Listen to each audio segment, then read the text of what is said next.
Praise Lord. प्रभु यीशु मसीह के ज़िंदा और जलाली नाम में आप सभी को जय मसीह की। और आज हम मनन करने जा रहे हैं प्रेरितों के कार्य 16 अध्याय और उसकी 25 आयत से। खुदा का वचन हमें समझाता है कि जब भी हम दुआएं करें, प्रार्थना करें, खुदा के लिए गाएं, तो अपनी आवाज़ में अच्छी तेज़ आवाज़ में गाएं, क्योंकि वो आवाज़ के द्वारा, उस प्रार्थनाओं के द्वारा जब वो किसी और के कानों में जाती हैं अजीज़ों, तो उसके भी बंधन खुल जाते हैं। वो भी अपनी बीमारियों से आज़ाद हो सकता है, वो भी अपनी चिंताओं से आज़ाद हो सकता है, वो भी अपनी दुर्बलताओं से आज़ाद हो सकता है, सिर्फ हमारे तेज़ बोलने से। कभी कभी हम प्रार्थनाएं करते हैं तो हमारी आवाज़ नहीं आती और हम शांत होकर के प्रार्थना कर रहे हैं।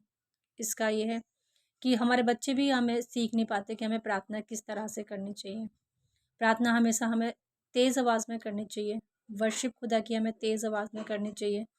खुदा ने ये हमें अच्छा गला दिया, अच्छी ज़ुबान दी, ताकि हम उसकी महिमा करें, ताली बजा के उसकी वर्शिप करें। तो अजीज़ों, यही सब कुछ प्रेरितों के कार्य उसकी 16 अध्याय में हम 2 आयत में सीखेंगे कि खुदा का वचन हमसे कैसे बात करता है। आधी रात के लगभग पौलुस और सिलास प्रार्थना करते हुए परमेश्वर का भजन गा रहे थे और कैदी उनकी सुन रहे थे। और देखिए, आधी रात के लगभग, आधी रात हो चुकी है। वो टाइम को नहीं सोच रहे हैं कि क्या टाइम है। प्रार्थना करने का समय, दुआ करने का समय अजीज़ों, कोई निश्चित नहीं है कि हम सुबह 4 बजे उठें। जो इंसान उठ सकता है 4 बजे खुदा के लिए, वो एक अच्छी बात है। लेकिन जब किसी की आँख 12 बजे खुल रही है या 2 बजे खुल रही है, 4 बजे खुल रही है, हम किसी भी समय खुदा से बात कर सकते हैं। किसी भी समय हम उसकी तारीफ़ कर सकते हैं। जिस तरह से एक बच्चा अपने बाप के पास कभी भी उसके गले लग सकता है। एक टाइम नहीं है कि हमें उस समय पर ही हमें अपने पापा के पास जाना है।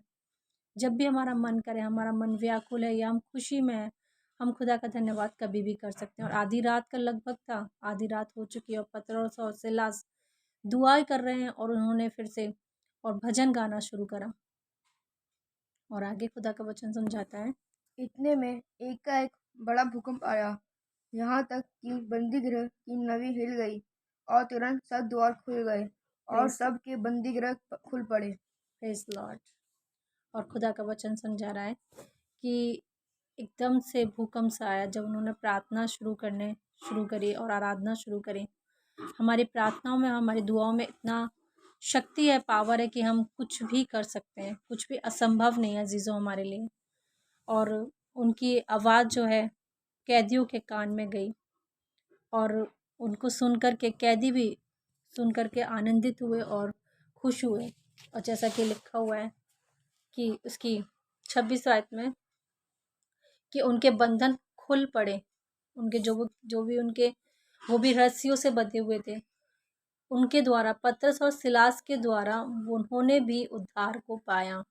उन्होंने भी खुदा की महिमा को देखा, उन्होंने भी खुदा के चमत्कार को देखा, उन्होंने भी परमेश्वर के प्रेम को चखा अजीज़ों, क्योंकि ये सब उनके द्वारा हो पाया।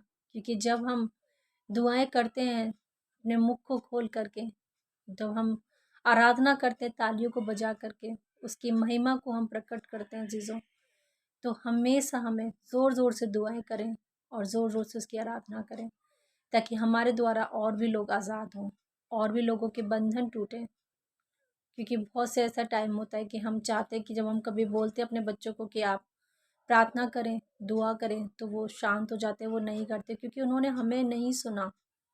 प्रार्थना करते हुए उन्होंने हमें नहीं सुना, आराधना करते हुए उन्होंने हमें नहीं सुना। इसीलिए आज मैं इस वचन के द्वारा आप सभी से आशा करती हूँ कि आप जब भी दुआ करें, जब भी आराधना करें, तो अपने मुखों को खोल कर करें, उसकी वर्शिप करें, उसकी आराधना करें, ताकि जो भी बीमार है, जो भी परेशान है, उस वचन के द्वारा, इस आराधना के द्वारा उसके कानों में जा कर के वो अपनी बीमारी के बंधन से टूटे, वो अपनी तंगी के बंधन से टूटे, वो अपने कर्जे के बंधन से टूटे। अजीज़ों, वो विश्वास में आए। खुदा का वचन हर एक के लिए, वो हमसे हर एक को एक समान प्रेम करता है। आपको परमेश्वर इस वचन के द्वारा बहुत आयत से इस्तेमाल करें, बहुत आयत से आशीष दे, और उनके जो भी परमेश्वर आपसे वचन के द्वारा बात करता है, आप वहाँ तक फैलाएं, ताकि उन लोगों के भी बंधन खोल पड़े। परमेश्वर इस वचन के द्वारा आपको बहुत ब्लेस करे। Praise Lord.